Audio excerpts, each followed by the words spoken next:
Hello, everybody. Welcome to Sounds of 505. Welcome back. If you're a subscriber, um, thank you very much. You look at my ugly mug and you're saying, "Man, I like his videos. I'm gonna watch more of it." I appreciate it. I always appreciate the views. I always appreciate the comments. I don't come on here to do it for views or comments, but if I do get it, it's just an added bonus. If you're new here, I recommend you watching more videos because this is not going to be a good representation of my channel. Um, watch my 30-minute Stevie Wonder video I just made. That's a lot better. This could be one of my shorter reviews because I have next to nothing to say about this. I'm not going to say next to nothing. I have nothing to say about this album. The only thing I have is the score, and I'm pretty much going to be saying the same thing over and over, but we'll see how that goes. But of course, I have my wonderful guest over, Scott, from SoundLab Studios. Well, it was great to have him on, even though this review is not the best. I'm very, very excited to review the next album, Hackney Diamonds. That's going to be a good album. And that's about it. But Scott, you have any brief thoughts before we start on this album? That's my impression of me listening to this album. That's the well. That my brief thoughts is I agree with that. anyway, starting off with the track by track, we start with the first song on the album, "Just Your Fool." This one's okay. I mean, it sounds like basic blues. Like this, the whole vibe of this album is the Stones are going back to their roots and doing all blues covers, which even back in the day when they had their early albums and it was a lot of blues covers, they would at least have, one or two songs that they wrote themselves. And so it's an interesting idea for them to go back to their inspirations. I will say, this is going to be a kind of a hot take, but I have liked this more than some of the other albums they've released recently. Still not my favorite, though. This is one of the better songs on here. It's decent enough to hold my attention for while I was listening to it. This song sucks. That's about it. Get used to that, guys, because that's gonna be my whole review. And yeah, well, I'm gonna say more because I don't want to just say that, but this album is a blues album, just blues. It's just nothing but blues. Covers too. 10 out of 10 for sure. If you don't know, this is our good friend Jason. He hates long and bluesy songs. So this is like the most sarcastic comment ever. Anyways, yeah. But get used to me saying this song sucks because I'm going to be saying that the entire time. Anyways, let's get to the next song on the album, Commit a Crime. This one wasn't as good as the first one. This one is more boring. I kind of forgot about it. It was just a basic blues song, and that was about it. Got to bring this out. Oh, the garbage can's back. Been a while since we've seen that. Been a while. Yeah, this song sucks. That's it. The song sucks. I'm sorry. I have nothing to say. I didn't even listen to it again. I listened to this album like 3 times at most. I think I listened to this album 3 times. And I've been listening to the Rolling Stones for like years, so that's not a good sign when an album's only been listened to 3 times. All right, next song, we get to the title track. This was the only song I liked, can confidently say I liked on the album. It was pretty cool, and mainly it's just because I think Keith Richards has some good guitar solos on this song. The song itself was just kind of basic blues, but I was just kind of vibing with Keith's guitar solos. Again, this isn't going to make anywhere near my top favorite Rolling Stones list. In fact, this isn't even as good as stuff like One Hit to the Body or Undercover of the Night, but in an album that's otherwise very mediocre, this is the one that stood out to me. You're right, Jason. This is going to be a very quick review on my end. My Yeah. review on this. It sucks. Boring. Bluesy. Goes nowhere. We go to the next song on the album, All of Your Love. Yeah, boring basic blues again. This one went right through one ear and right out the other one. This song sucks.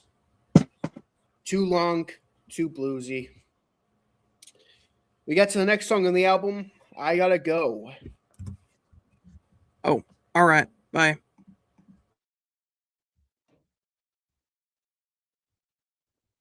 What the heck happened?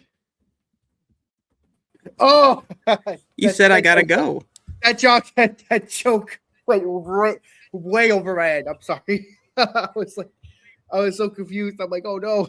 It may not have landed, but at least it landed better than this song did because the song sucks. Yeah, this is another boring song that I don't remember about. Next. This song makes me want to go to sleep. It's terrible. Too long, too bluesy. See, I'm using your catchphrase, Jason. Too long, too bluesy. Scott had to go. This is Too Long, Too Bluesy, calling the album. Yeah, they should have called that the album Too Long, Too Bluesy. But anyways, we got to the last song.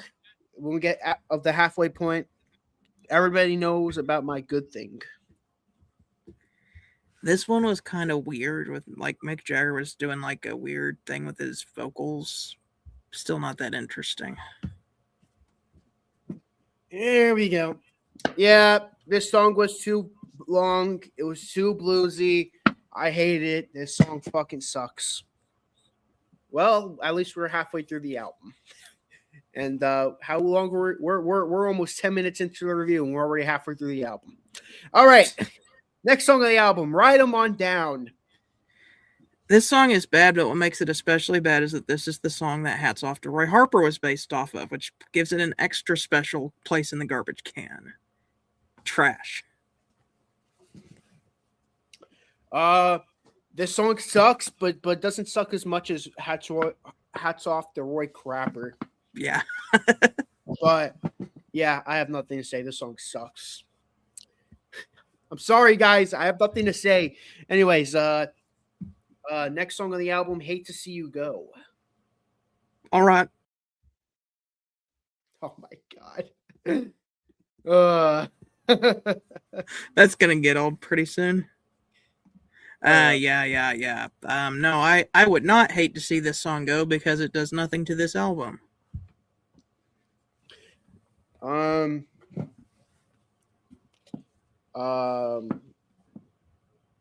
Philadelphia is in Pennsylvania.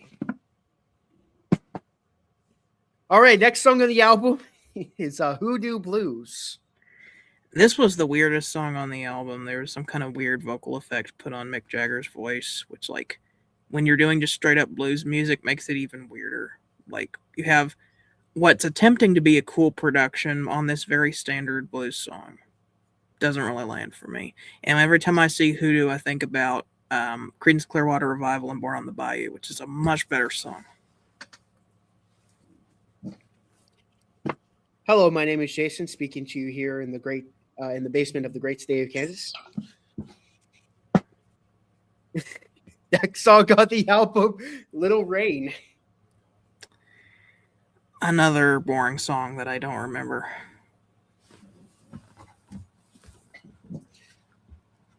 The day has a typical day has 24 hours in it.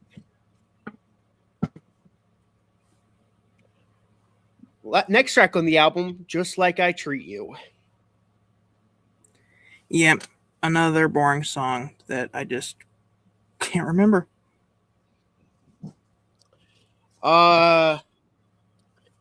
Turkey bologna sandwich. We finally get to the last song on the album. I Can't Quit You, Baby. I'm going to go with what you're saying. I'm just going to say something random. You can't handle I Can't Quit You, Baby. Son, we live in a world that has walls. And those walls have to be guarded by men with guns. Who's going to do it? You?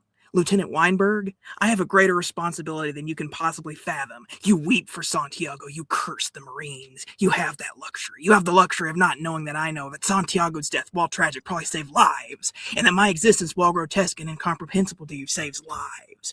You don't want I Can't Quit You, Baby, because deep down in places you don't talk about.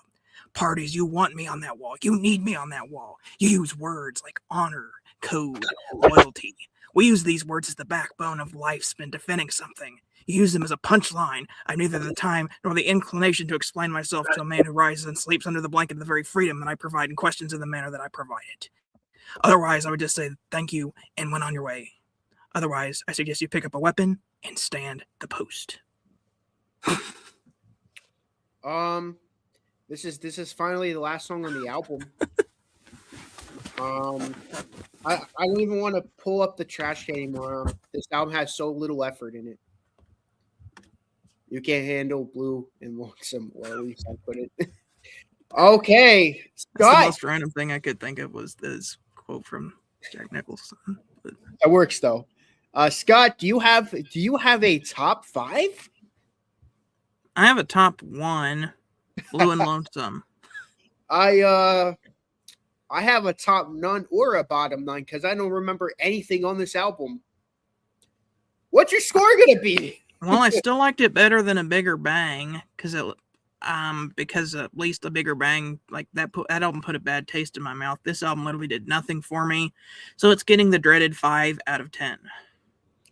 I'm giving it a 0.5 out of 10. This doesn't even deserve a 1 out of 10. Anyways, guys, I'm sorry. Again, this is probably the shortest review we've ever had with someone. Yeah. But again, I apologize to the viewers. I apologize to Scott. I'm very happy Jacob left the series because I don't know how he would have been reviewing this album right now. No. I'm sure Jacob will eventually. I mean, not eventually, but I think he did have a little review on his on the group chat. I forgot if he did this album or not, but whatever it is. Thank you for having the patience to watch me and Scott's review on this album. Scott, you have any final words before we close out? Don't get angry with me. Yeah. If this is your favorite Rolling Stones album, first off, why is this your favorite Stones album? There is literally 20 plus other albums that are in their discography you had right in front of you. Secondly, it's our opinion, so I don't give a crap what you think. I'm sorry, I'm being a little cruel, but yeah, this album sucks. I don't know who's watching this album review. This album is horrible. This is like an album that I'll never listen to again, and that's about it. Thank you for watching, and I'll see you guys next time. See ya.